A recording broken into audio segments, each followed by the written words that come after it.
we graduated from Harvard Law School, in my opinion, I think in the opinion of most people, he was the top student graduated from our class. Period. He was the president of Harvard Law Review. He's magna cum laude.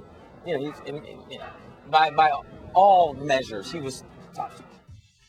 Actor, author, and political activist Hill Harper is best known for his role as Dr. Sheldon Hawk in the CBS series CSI New York. But lately, he's been crisscrossing the country, beating the drum for a man he calls a longtime friend and Harvard alum, Senator Barack Obama. We met Harper in between shooting for the popular show. Even if you're the lowest student graduated from Harvard Law School, you have a lot of opportunities, six-figure salary job offers, opportunities to clerk for the appellate of the Supreme Court, these types of things.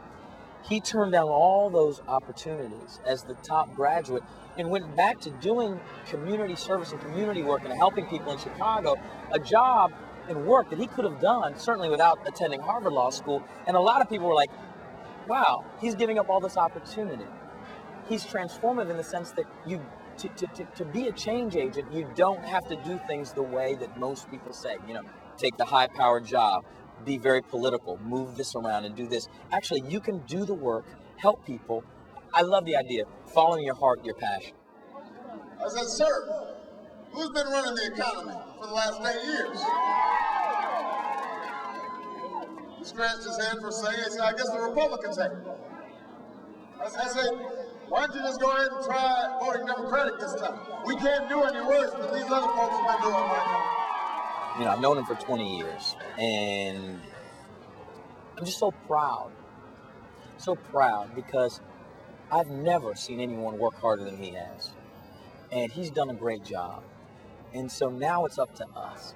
And so I just was in Missouri. Before that, I was in Nevada, New Mexico. I'm heading to North Carolina after we finish shooting here. Then I'm going to Florida. So I'm going to all these battleground states because I don't want to look back and say on November 5th and say, is there anything else I could have done? And I don't think any of us, don't be on the wrong side of history. Get other people involved, get them to vote. He's going to go down as one of the greatest presidents in the history of this country. His name's going to go down with Jefferson, with Lincoln, Roosevelt. It's that great. And people, when I say that, people kind of have a smile on their face and they think, come on, I'm serious. Is there any concern as we look at the state of this country, quite frankly, for whichever one of these men wins the election? I'm fearful to some degree, quite frankly, that like I've seen often in sports, when a team is horrible, they'll give it to a black coach and they'll give him 2 years and then say, see, couldn't produce, bring somebody. Now, I'm not saying that that's calculated, but I've seen it enough to at least raise the question. Absolutely. But I see it very differently. And maybe people always say, someone said it to me last night, you're a glass half full cat. I am. I'm a positive person. And I believe in goodness and good things. And this is the deal. I love the fact that, I don't love the fact that we have an economic crisis and a housing crisis and all that, but I love the fact that he will be inheriting a mess, and it's clear to people he'll be inheriting a mess. And that means we only have up to go. Upside. Exactly. It won't be that, they're going to claim that his administration, when we do the work we need to do, that means voting, that his administration tore down, I think, something that was positive. Listen, it's clear we're going the wrong direction. And that's why his message of change is so accurate.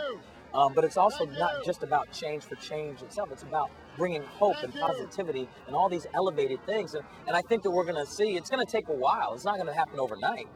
But in the 8 years that he's going to be there, I think you're going to see dramatic transformation in this country. Healthcare, the economy, state of education, the idea and just the overall international respect of the way we're looked at as a country. It's going to be a whole new ballgame, and I'm excited about that.